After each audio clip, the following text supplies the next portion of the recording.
¿Por qué es importante hablar de esto? ¿Por qué es importante hablar de la crianza de los hijos? ¿Por qué es importante hablar de la educación bíblica? En los años 1800,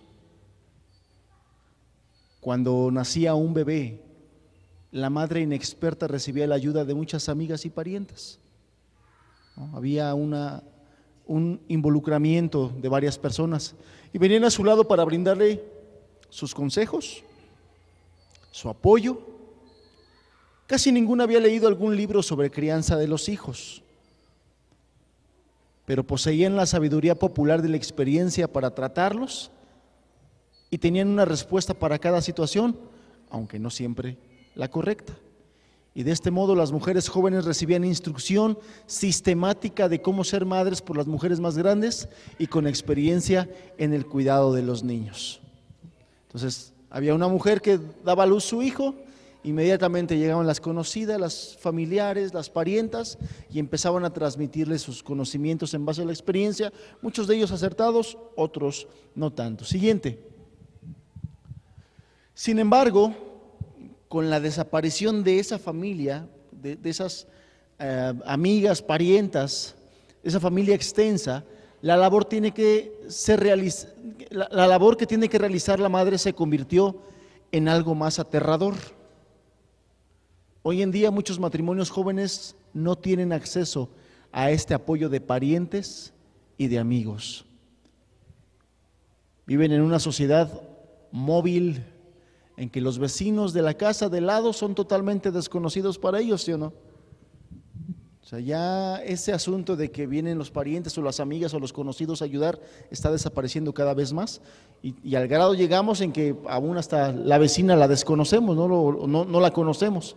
Además es posible que sus propios padres y madres vivan lejos de ellos, por consiguiente muchos padres jóvenes están muy preocupados por su falta de preparación para criar hijos. Hay un desconocimiento de muchas cosas y por ahí hay un dicho popular: no hay una escuela donde nos enseñen a ser padres, ¿verdad? No hay una universidad, siguiente, donde nos entreguen el título de licenciados en crianza de los hijos. Esta preocupación ha hecho que los padres vayan apresuradamente a los expertos, entre comillas, en busca de información y consejos. Han recurrido a psicólogos, pediatras, educadores, para que les den respuesta a sus preguntas sobre la dificultad relacionada con la labor de criar hijos. Es decir, hoy en día hay más recurrencia, se tiende más a buscar a los expertos en estos temas, psicólogos, pediatras, educadores. Por lo tanto, en los últimos 40 años, un número mayor de niños han sido criados de acuerdo a este asesoramiento profesional, consejos de psicólogos, de pediatras, de médicos, de educadores. ¿Y cuál ha sido el resultado de esta influencia profesional? Uno esperaría que los resultados fueran mucho mejores que aquellos que no se apoyaban en los expertos, pero la realidad es que no ha sido así. Siguiente. La realidad es que la delincuencia juvenil se ha incrementado. La realidad es que el consumo de drogas, alcohol y tabaco se ha incrementado. La realidad es que los embarazos no deseados están al orden del día. La realidad es que las enfermedades mentales y venéreas van en aumento. La realidad es que Puebla ocupa el primer lugar a nivel nacional en suicidio de adolescentes. Esa es la realidad. Están extendiéndose mucho más entre los jóvenes y van en aumento estos tipos de problemas. Esa es la realidad. La realidad es que en muchos sentidos se ha echado a perder la crianza de los hijos. Por muchos principios, por muchas filosofías humanas, se ha echado a perder la crianza de los hijos. Los expertos, escribiendo según sus propias experiencias limitadas y reflejando sus propios perjuicios, nos han suministrado sus propias opiniones y suposiciones, creando un relativismo moral como si fuera la verdad absoluta. Esto es importante, esto del relativismo moral es algo muy importante el día de hoy. ¿Qué quiere decir el relativismo moral? Bueno, lo que para una persona está bien, para otra puede no estarlo. Lo que para otra persona está mal, puede para otra no estarlo. Es decir, si un papá piensa que la mentira está mal, bueno, para él está mal, pero no necesariamente tiene que ser una verdad absoluta. Para otro papá puede estar bien, es algo normal. Eso es relativismo moral. De tal manera que este asunto del relativismo moral está muy difundido hoy entre los expertos. Cuando se habla acerca de la sexualidad, por ejemplo, hay mucho relativismo en cuanto a eso. Hay gente que lo censura y hay gente que dice, no, pues, es lo más normal. Es lo más normal. Y muchas familias desesperadas echan mano de esas recomendaciones inútiles, trayendo consecuencias devastadoras al seno familiar y al seno social. Siguiente. Esas falsas enseñanzas, las enseñanzas de gente que no se apoya en la Biblia, sino en sus propias experiencias y perjuicios y conocimientos, esas falsas enseñanzas incluyen que la disciplina es perjudicial. No le pegues al niño porque lo vas a traumar. Que la irresponsabilidad es saludable, no sé si usted lo sepa, pero hoy en las escuelas públicas ningún profesor puede expulsar a los alumnos y nadie puede reprobar a un alumno. ¿Quién de ustedes ya lo sabía? Ya la SEP no permite eso. ¿Qué frenos hay? Una hermana de allá de la ciudad de Puebla, que es maestra y trabaja en escuelas públicas, me decía, hermano, no tengo con qué frenar a los niños. Delante de mi cara va y le pone un soquetón y no le puedo decir nada. Y no lo puedo expulsar. No lo puedo sacar de la clase. Con respeto de ustedes dice, me la han mentado y no les puedo decir nada. No hay freno para los niños. No hay ningún tipo de freno. ¿Quién dijo eso? Los expertos. Los expertos dicen que la irresponsabilidad es saludable, que la rebeldía es normal para desahogar la ira, que el sexo libre es saludable al desarrollo juvenil. Cuando acuden padres preocupados a algún experto de estos que practican el relativismo moral, dicen, no, hasta es saludable, dice, para su buen desarrollo físico y fisiológico y mental, que cualquier forma de autoridad es dañina, que la instrucción espiritual es arriesgada y así sucesivamente, cada vez más radical y anticristiana. El rey Salomón escribió, hay caminos que al hombre le parece derecho, pero su fin es camino de muerte. Y ahí está la cita, Proverbios 14, verso 12. Hay caminos que al hombre le parece derecho, no le pegues, déjalo que crezca, así ya se enderezará. Déjalo que sea rebelde, es normal para desahogar la ira. Déjalo que viva su sexualidad, es benéfico para su salud. Hay caminos que al hombre le parece derecho, pero su fin es camino de muerte. Y todo eso se está hablando allá afuera como un recurso para educar a nuestros hijos. Siguiente. Finalmente, dentro de este aspecto, creemos que la Biblia es la única autoridad infalible con respecto al tema de la crianza de los hijos. La Biblia es la única autoridad infalible. El método bíblico para la crianza de los hijos, usado desde hace más de 20 siglos, incluye, entre otros aspectos, control amoroso del niño. Eso lo toca la Biblia. El control amoroso del niño. La introducción razonable a la autodisciplina. La introducción razonable a la responsabilidad. El liderazgo de los padres, teniendo en mente lo que es mejor para los niños, respeto al valor y a la dignidad de cada miembro de la familia, límites realistas que se hagan cumplir con firmeza, uso sensato y racional de recompensas y sanciones necesarias a los hijos.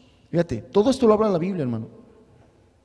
Control amoroso del niño. O sea, hay padres que ya no saben qué hacer con sus hijos. Hay padres que ya no saben cómo controlarlos. Y no importa ni el recurso ni la forma, el chiste es tenerlos quietos porque no saben cómo tenerlos quietos. Y los ponen a lo que sea, pero que esté quieto, que no me dé problemas. La Biblia habla de la introducción razonable a la autodisciplina, es decir, que el niño vaya aprendiendo a que él solo debe controlarse, a que él solo debe empezar a hacer las cosas correctas, a la responsabilidad, a ser responsables. El liderazgo de los padres, que es lo que hemos estado hablando todas estas últimas semanas. El liderazgo de los padres. Límites realistas, límites. La Biblia habla de que hay que poner límites a los niños. Realistas, que se hagan cumplir con firmeza. Y el uso sensato y racional de recompensas y sanciones necesarias a los hijos. Y en este sentido igual también hay mucha, allá afuera hay gente que te dice si es bueno recompensarlos, otros que te dicen no es bueno recompensarlos. ¿La Biblia qué enseña? En el caso de nosotros como hijos de Dios, ¿Dios nos trata con recompensas? ¿Acaso no dice la Escritura que tenemos promesa de un galardón? Pero también hay sanciones. Dios nos trata así. Dios trata así a sus hijos, con recompensas y sanciones. Y uno de los textos que vamos a estar tocando constantemente, hermanos, y uno de las bases para hablar acerca de la instrucción, y aquí sí es importante, yo espero que todos estén trayendo su libreta, yo espero que todos estén trayendo con qué anotar, yo espero que todos estén trayendo porque, yo sé que tienes muy buena mente, pero más vale tinta pálida que mente lúcida.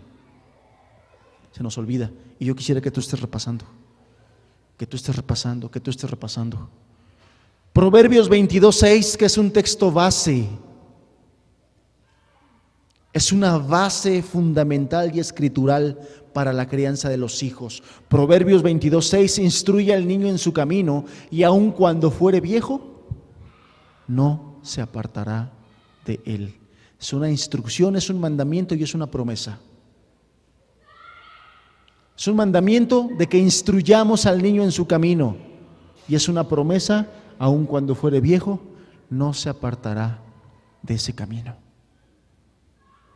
Mandamiento y promesa. Mandamiento y promesa. Siguiente, por favor, algunas generalidades y vamos a estar hablando acerca de la importancia de los valores morales. Los valores morales están descritos en los 10 mandamientos, se le considera la ley moral de Dios. Entonces es importante que hablemos de esos valores morales el día de hoy. Yo sí les encargo mucho, hermanos, que estén trayendo que hagan sus apuntes. Vamos a estar hablando de muchas verdades, de muchos conceptos, de muchos fundamentos, y no todos se nos van a quedar grabados aquí. No todos. Entonces va a ser muy bueno que tú anotes conceptos, que anotes citas bíblicas, para que las estés repasando, hermanos. No sabes cómo ayuda y cómo bendice eso. El texto de Proverbios es un texto base para todo lo que vamos a estar hablando. La Biblia nos manda, el Señor nos manda, Dios nos manda que estemos instruyendo a nuestros hijos.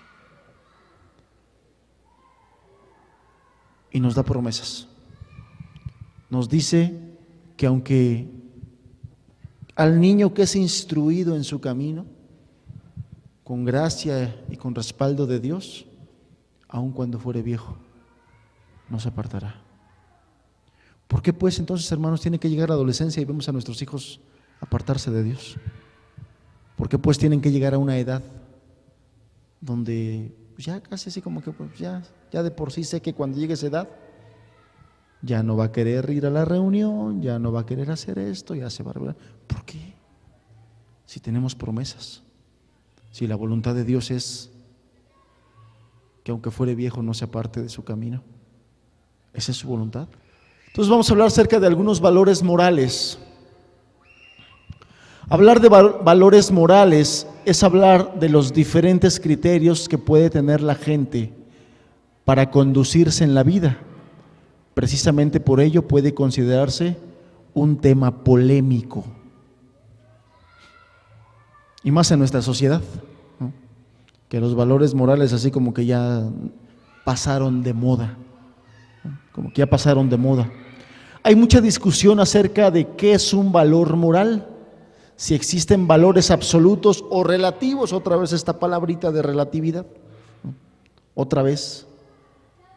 Si existen valores morales absolutos o relativos, la gente tiene diferentes maneras de pensar, de enfocar la vida, de tomar decisiones.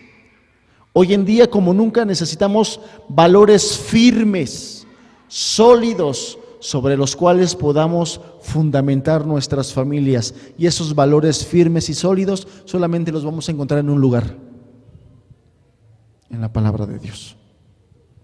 Porque en todos los demás lugares es relativo. Es relativo.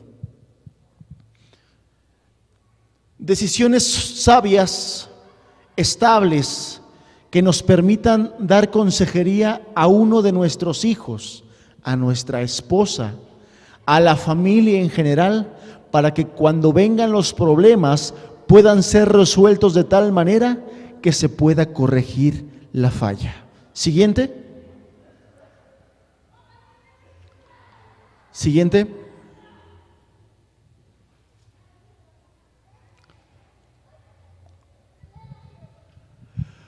Un sabio consejo de papá o de mamá en un problema familiar puede ayudar mucho, puede resolver un problema, puede evitar que los hijos caigan en situaciones más complicadas, puede salvar a un hijo de la drogadicción, de una relación inmoral, de un embarazo no deseado, de un suicidio inclusive. Y pareciera que a veces este es uno de los puntos que más adolece en la familia. Cuando se trata de platicar entre padres e hijos, tal parece que conforme pasan las generaciones, la brecha generacional se convierte en una brecha abismal. Cada vez hay más alejamiento y menos comunicación. Esta brecha generacional se refiere a la distancia que hay en cuanto a edad de los hijos de los padres. Por ejemplo, un padre que tiene 50 años y su hijo tiene 12, eso se le llama brecha generacional. Y muchas personas dicen que ese tiempo influye de manera importante en el entendimiento entre padres e hijos o en la confianza o comunicación que se puede dar. Sin embargo, esto no es cierto si se aplican los principios de amor y de interés dentro de la familia. Puede haber jóvenes que se entiendan muy bien con sus padres de 50 y tantos años. Sin embargo, algunos piensan que lo mejor es que esa brecha generacional cada vez sea más pequeña, es decir, que los hombres jóvenes pase menos tiempo en que ellos tengan hijos, para que cuando sus hijos estén jóvenes, estén adolescentes, no vean que sus papás ya están muy grandes de edad. Y entonces empiecen los grandes y dicen: es que tú ya estás pasado de moda, es que tú ya estás muy grande, ya pasaron tus tiempos y ya no podemos platicar de esto, ¿no?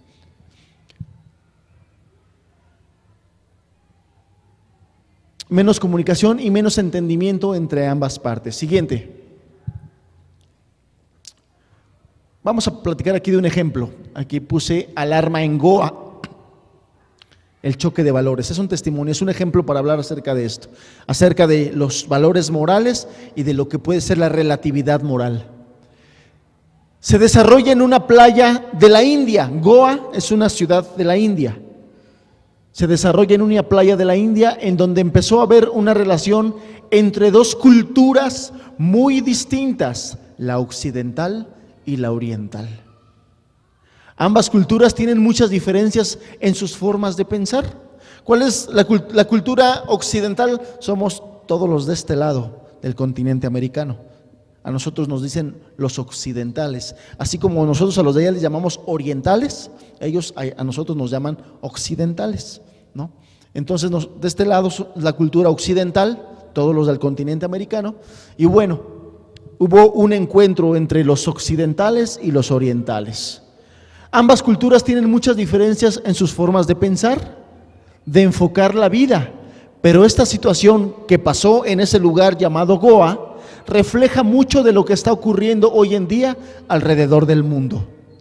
En una carta dirigida al primer ministro indio, Rajiv Gandhi, en 1990, un grupo de activistas de Goa, en una excolonia portuguesa del sur de la India, formaron una asociación civil que se denominaba Ciudadanos Inquietos por el Turismo, así se llamaba su organización civil. Este grupo de activistas afirmaba en su carta lo siguiente. En los últimos 10 años, hippies y mochileros, si los conocen, ¿verdad? Y saben de qué es. Los mochileros yo no sé, yo creo que si los han visto, todavía el día de hoy existen muchos mochileros. Son esa gente que no son mendigos, no son pordioseros como les llaman por allá afuera, sino son gente que solamente les gusta aventurarse al viaje y los ves con sus mochilas parando el dedo gordo, ¿no? O sea, pidiendo ray, pidiendo ray, pidiendo ray. A eso les llaman mochileros, ¿no? Gente que no tiene obligaciones, no tiene responsabilidades y se la dedican a solamente andar paseando, viajando, y eso de puro ray, aventones y todo eso. Eso le llaman mochileros. En los últimos 10 años, hippies, y bueno, pues hippies ya lo saben ustedes, y mochileros de la misma calaña se han instalado aquí, viven en nuestro territorio, sin visas ni pasaportes, se tumban desnudos en nuestras playas y practican y propagan el amor libre. Las drogas son parte integral de su despreocupada manera de vivir, son parásitos que prosperan tomando la savia vital de nuestra nación, de nuestra juventud. Se piensa que algunos de nuestros jóvenes varones principalmente prefieren la música y los hábitos sexuales occidentales a los valores tradicionales como la honradez, la disciplina, la buena conducta y el patriotismo. Siguiente. Esta parte de la carta que acabamos de leer nos hablaba de un problema que se estaba viviendo en este lugar, donde lo que más preocupaba a la comunidad era la conducta que se estaba teniendo. En el momento en que se estaba presentando el problema, había un joven de Bruselas que se llamaba Arum Saldaña, quien estaba realizando una serie de investigaciones sobre el turismo en Goa para obtener su doctorado, y él refiere lo siguiente: observé reacciones emocionales ante la cultura blanca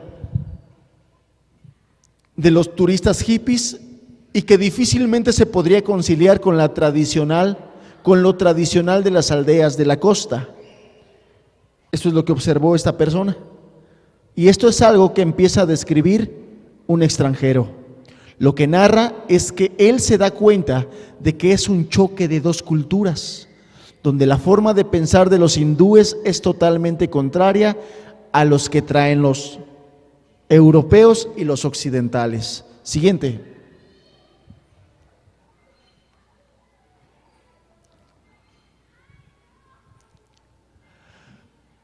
Aquí encontramos en este ejemplo lo que se le llama choque de valores, y que no solamente se da entre dos culturas, sino dentro de esta misma cultura, dentro de nuestra misma sociedad, podemos encontrar este choque de valores. En otras palabras, dos maneras distintas de ver las cosas. Por un lado, vemos padres que están considerando que es más importante que sus hijos no caigan en la inmoralidad sexual, en el alcoholismo o la drogadicción, que se estresan y angustian porque los grupos de mafia están proliferando. Pero por otro lado, vemos a otras personas con un punto de vista muy liberal, considerando que no es para tanto y que se está teniendo un beneficio económico al buscar mayores ingresos. Son dos puntos de vista contrarios. O sea, hay padres que están preocupados que sus hijos no caigan en la inmoralidad sexual, en el alcohol y en las drogas, y hay otra gente que dice, no, ni te espantes tanto, no es para tanto. Velo del otro lado, del otro punto de vista. O sea, todo eso trae pues movimiento económico, trae ganancias. ¿Por qué se pueden dar estos dos puntos de vista tan diferentes? Puede haber muchas razones, entre ellas las influencias, y esto es importante, las influencias que puede recibir una persona durante su vida. En otras palabras, ¿qué es lo que hace que una persona, un mismo aspecto o un punto, lo vea de una forma y otro lo vea de otra forma? Uno de esos aspectos es la influencia que esa persona ha recibido a lo largo de su familia. En una ocasión me ponían un ejemplo que tiene que ver y que ejemplifica muy bien esto que les estoy diciendo. Cómo las influencias que recibimos en nuestra formación desde pequeños determinan en gran manera cómo vamos a ver las cosas de adulto.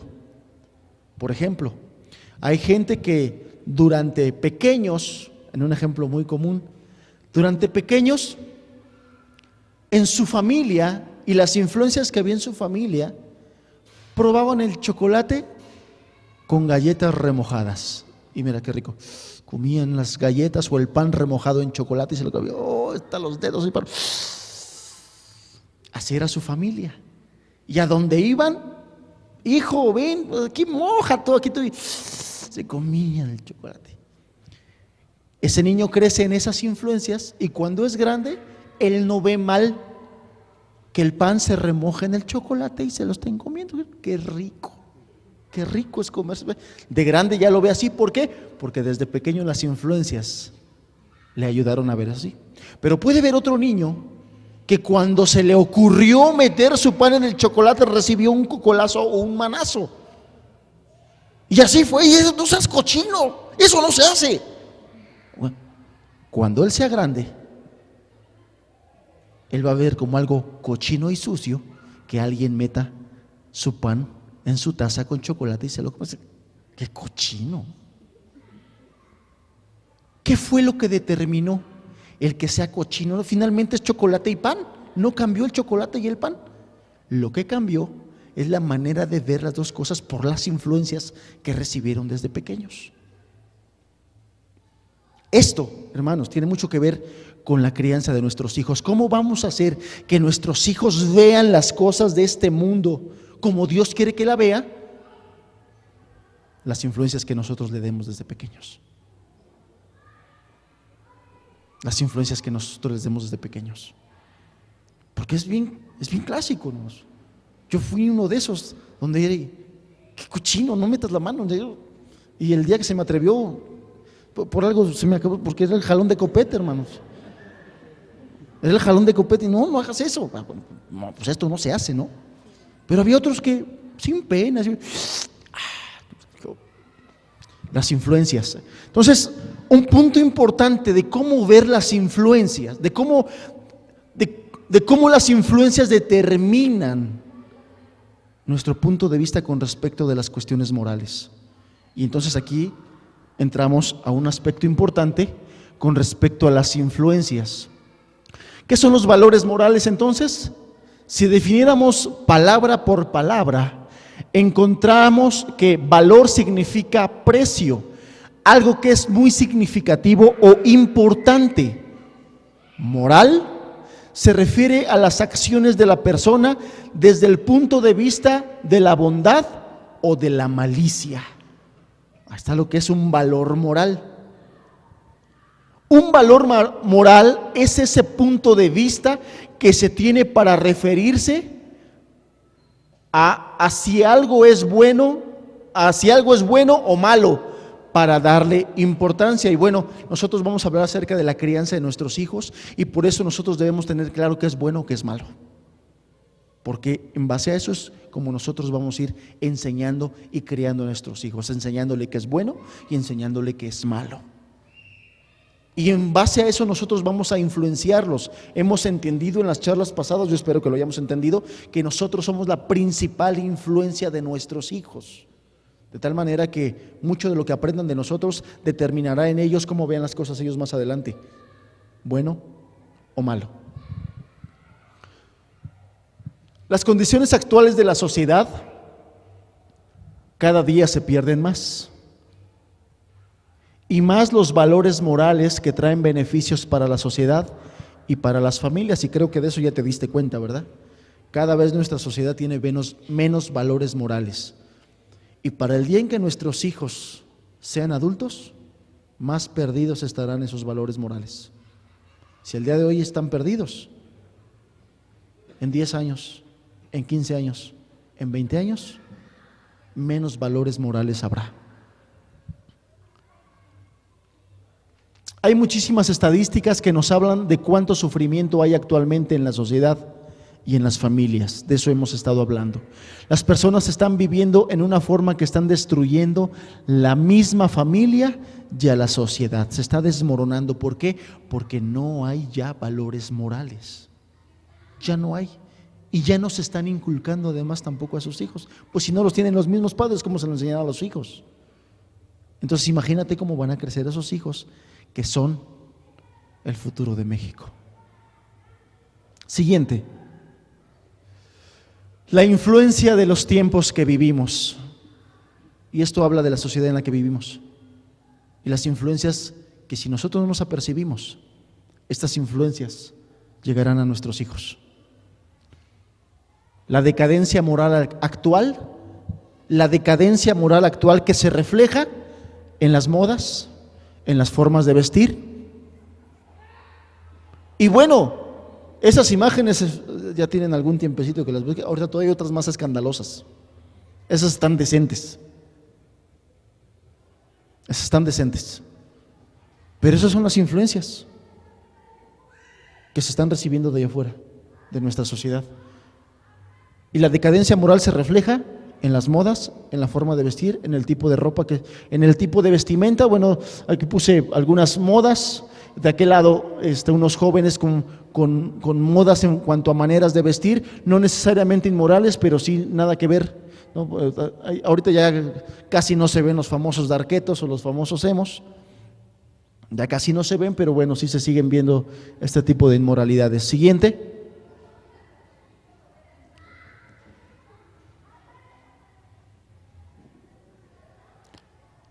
El Internet. Y el Internet va a ser una de las formas que van a estar de hecho ya se gobierna y se maneja muchas formas a través de Internet. La red ha ofrecido grandes bondades al mundo de hoy. Hay muchos beneficios en Internet, sobre todo en cuanto a temas de comunicación y actualidad de noticias. Lo que sucede al otro lado del mundo inmediatamente nos estamos enterando acá. Pero debido a su alta facilidad y libertad de navegación, se ha convertido en una seria amenaza contra la integridad de millones de usuarios, en su mayoría niños, haciéndolos presa de la más vil y despiadada humillación. Este es un arma muy peligrosa y muy riesgosa en nuestros tiempos. De aquí pueden salir muchas malas influencias para nuestros hijos. Siguiente. Los problemas más frecuentes de abuso en la red o en la Internet son acoso, hostigamiento, pedofilia, pornografía infantil a través de Internet. Siguiente. El acoso virtual, o lo que se conoce como ciberstalking, que es el más común, y sus acechadores hallan a sus víctimas en las salas de chat. Las salas de chat son en la computadora, te metes a una parte del internet donde puedes estar platicando con personas en cualquier parte del mundo, en cualquier parte del mundo. Pero por cuanto pueden ser chats sin imagen, sin visión, te pueden estar diciendo una sarta de cosas y de mentiras, que es precisamente lo que sucede en este asunto del acoso virtual. Se hacen pasar por amigos, por adolescentes, por jovencitas, cuando en realidad son pedófilos, son abusadores, son secuestrantes. Sus principales actividades son envío de virus y correos no solicitados, seguimiento de actividades en la red a través del ordenador, llamadas telefónicas, difamación, agresión física, y hace algunos días se hizo público el suicidio de una jovencita que ya no soportó su vida por el bullying a través de internet. Esta jovencita, sus padres se estaban separando, en la escuela era muy atacada por algunas cuestiones de su aspecto físico, en su soledad, porque sus padres estaban más metidos en sus problemas. Un día se pone a chatear con unos amigos por internet, se empiezan a ver la cara, porque ya se puede hablar, ya hay videopláticas, videollamadas, es decir, puedes estar platicando, ya no solamente escribiendo, escribir es chat, pero ya hay videoconferencias, videollamadas donde se pueden estar viendo, y en una de esas a la jovencita le dicen que se desnude la parte del dorso, y la jovencita accede, y en ese momento le toman una foto. Y esa foto la suben, crean un Facebook donde la foto de su perfil era esa foto, y la empiezan a difundir en toda la escuela, en toda la escuela, en toda la escuela, y se empieza a hacer abominable a los ojos de los demás. La tachan de que era una inmoral, de que se metía con cualquiera, y la jovencita termina suicidándose. Siguiente. Hostigamiento e insultos a través de internet. El ciberinsulto es la nueva forma de violencia que afecta particularmente a los niños. Internet también es una plataforma que sirve para molestar a aquellos que por alguna razón usan anteojos, está gordo, tener pecas o el bullying, lo que les decía, y no sean aceptados por el resto del grupo, lo que se conoce en inglés como bullying. La verdad es que este asunto del bullying se está convirtiendo en una herramienta del diablo, donde muchos niños están saliendo lastimados y afectados, heridos en su alma y en su espíritu. Siguiente. Según una encuesta realizada en 2006 en el Reino Unido, 1 de cada 10 niños ha recibido un mensaje de texto o correo electrónico con algún insulto o amenaza. Es posible tomar las fotos que se tienen en internet y cambiarlas para ponerlas un contenido erótico o publicarlas en situaciones que no son reales, lo que se conoce como Photoshop o alteraciones de las mismas fotos. Esto lo dice la doctora Flavia, ese es su apellido, se las presento, pediatra del equipo Bullying Cero en Argentina. Siguiente. Pedofilia en internet. El Centro para la Protección del Menor en Línea, agencia mundial establecida en el Reino Unido, estima que, fíjate los datos, 1 de cada 3 niños ha recibido un comentario de naturaleza sexual por medios electrónicos. Niños, 1 de cada 3. 1 de cada 12 niños se encuentra con personas que primero conocieron por internet. Niños navegando solo en internet. ¿Te puedes imaginar eso?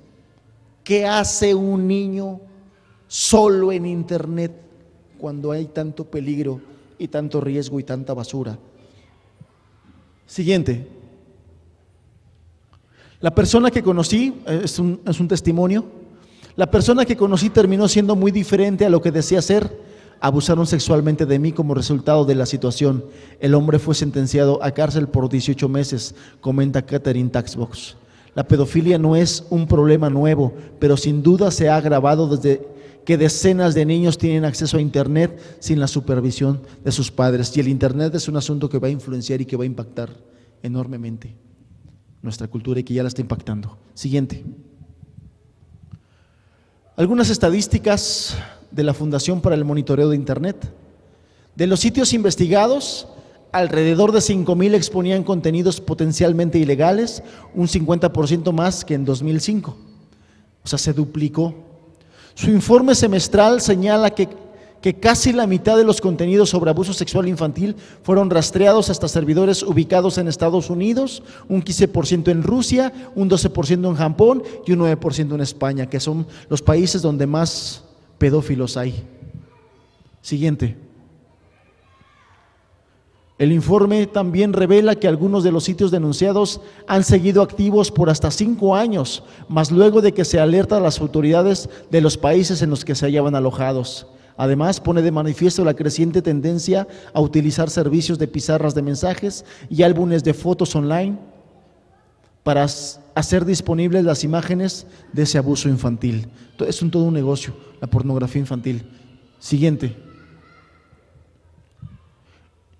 Internet promotora de pornografía infantil. Los delitos relacionados con pornografía infantil se han incrementado, fíjate, 1500% desde 1988 gracias a Internet. En el Reino Unido, un total de 549 personas fueron condenadas por cargos de pornografía infantil en 2001, mientras que en 1968 la cifra fue de solo 35. ¿Te das cuenta cómo se disparó y se multiplicó a raíz del Internet? Siguiente. El problema es que conforme se incrementa la demanda de pornografía infantil en Internet, crece la oferta. O sea, ¿por qué hay distribuidores? Porque hay compradores. Sencillo. Los explotadores sexuales avanzan rápido y con cualquier medio. Esto lo dice este hombre, Vitit Muntarbón. De acuerdo con la NCH, los delitos cometidos a través de la sala de conversación o chat se han estado multiplicando a una gran velocidad. Siguiente. Antes de 1988, la posesión de pornografía infantil no era un delito, dijo este hombre, Ray Weir. Los especialistas creen que quienes consumen pornografía infantil tienen que ser considerados al menos como pederastas en potencia. Cualquiera que vea pornografía infantil en Internet es un abusador por asociación, señaló Carr. De acuerdo con un estudio hecho en Estados Unidos, 1 de cada 3 usuarios de pornografía infantil se verá envuelto en delitos reales. Siguiente.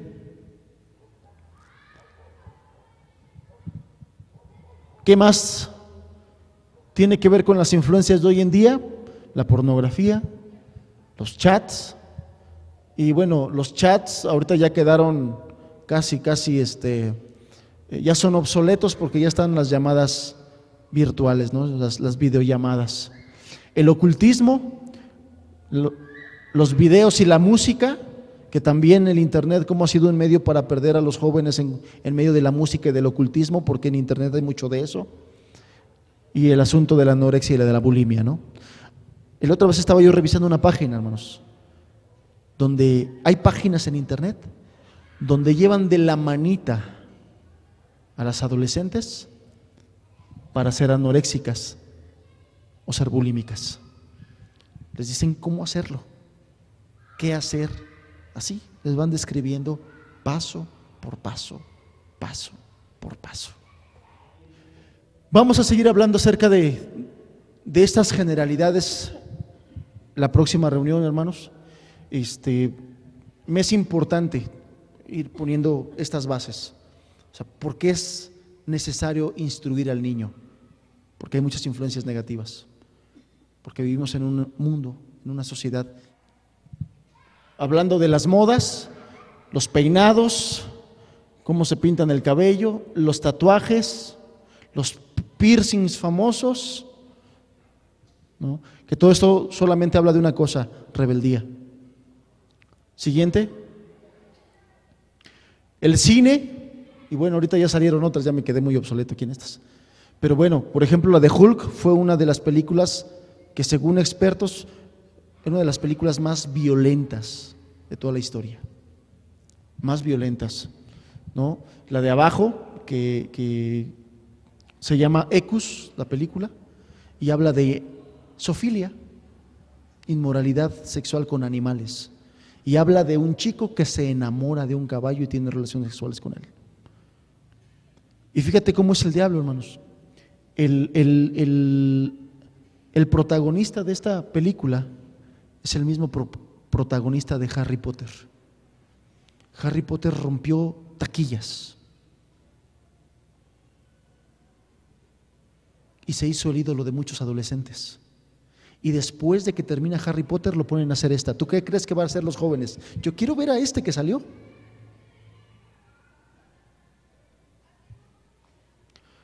Las películas de terror, satánicas, las inmorales, las violentas, las de acción, las de ciencia ficción, la pornografía, etcétera, etcétera. Siguiente. La televisión, pues bueno, todos hemos hablado de la televisión, de esto me lo voy a brincar. Siguiente. Estos datos sí te los doy. Algunas estadísticas acerca de la televisión. Dice, la Asociación Médica Americana calculó que un joven estadounidense promedio habrá visto 200,000 actos de violencia en la televisión, incluyendo 16,000 asesinatos antes de cumplir 18 años. La Asociación de Psicología de los Estados Unidos de Norteamérica asegura que al concluir la escuela primaria, habrá visto que un niño en Estados Unidos, al concluir la escuela primaria, habrá visto 8,000 asesinatos y 100,000 actos de violencia. En Venezuela se estima que al llegar a los 18 años, un joven ha presenciado más de 3,500 heridos y muertos y 65,500 escenas bélicas, es decir, de guerra, y 8,763 suicidios. En México se calcula que los niños en promedio han sido expuestos a 8,000 asesinatos y 100,000 acciones violentas en la televisión al momento de terminar la educación primaria. No más que datos.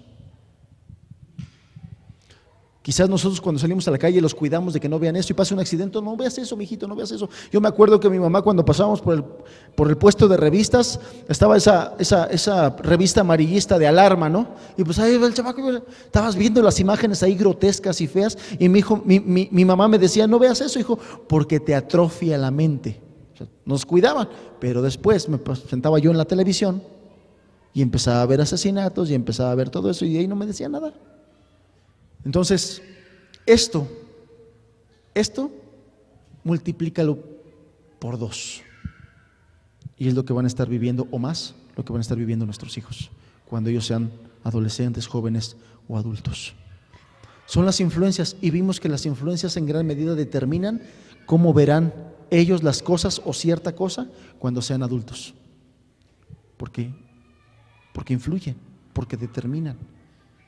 Entonces, en gran medida tenemos que guardarlos de muchas cosas, pero no solamente es guardarlos, no veas esto, sino ahora formarlos y decirles, esto es lo correcto, esto es lo correcto, esto es incorrecto, esto es lo correcto.